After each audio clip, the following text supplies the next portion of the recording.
கிறிஸ்துவுக்குள் பிரியமானவர்களே, இன்று கர்த்தர் உங்களுக்கு கொடுக்கும் வாக்குத்தத்த வசனம் ஏசாயா 61:7.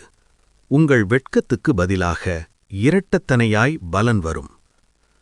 அன்பானவர்களே, வாழ்க்கையில் சில நேரங்களில் நாம் வெட்கம், தோல்வி, இழப்பு, நிராகரிப்பு, மக்கள் முன் தாழ்த்தப்பட்ட தருணங்கள், நம்மை நாமே கேள்வி கேட்ட தருணங்கள் போன்றவற்றை சந்தித்திருந்திருப்போம்.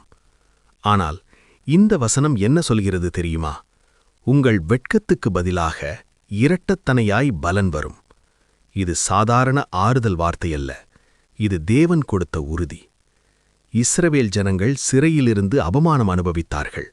ஆனால் தேவன் சொன்னார், நான் உங்களை வெட்கத்தில் விட்டுவிட மாட்டேன். நீங்கள் இழந்ததை விட அதிகமாக நான் கொடுப்பேன். இன்று உங்களுக்கும் இதே வார்த்தையை கர்த்தர் சொல்லுகிறார். நீங்கள் இழந்த வேலைக்கு பதிலாக இரட்டிப்பான ப்ரமோஷனோடு நல்ல வேலையை கொடுப்பேன். நீங்கள் சந்தித்த அவமானத்திற்கு பதிலாக அவர்கள் கண்களுக்கு முன்பாக மேன்மைப்படுத்துவேன்.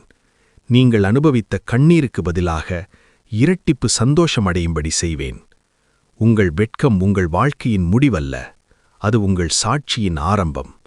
உங்கள் சாட்சியின் நிமித்தம் அநேகர் தேவனிடம் விசுவாசம் வைப்பார்கள். உங்களை கேலி செய்தவர்கள் ஒருநாள், இது எப்படி நடந்தது என்று கேட்பார்கள். உலகம் ஒரு கதவை மூடும்போது கர்த்தர் 2 கதவுகளை திறக்க வல்லவர் என்பதை அறியுங்கள். இன்று நீங்கள் வெட்கத்தில் இருந்தாலும் மனம் உடையாதீர்கள். கண்ணீர் விதைத்தால் மகிழ்ச்சி அறுப்பீர்கள். உங்கள் இழப்பு இரட்டிப்பு ஆசீர்வாதமாக மாறப்போகிறது. ஏனெனில் தேவன் உண்மையுள்ளவராயிருக்கிறார். உங்கள் வெட்கம் விரைவில் உங்கள் வெற்றிக் கதையாக மாறும். விசுவாசத்தோடு இந்த வார்த்தையை அறிக்கையிடுங்கள். தேவனே, நான் இழந்ததை இரட்டிப்பாக எனக்கு தரப்போற கிருபைக்காக உமக்கு சோத்திரம். விசுவாசத்தையும் ஜெபத்தையும் மட்டும் விட்றாதீங்க. கர்த்தர் உங்களை ஆசீர்வதிப்பாராக.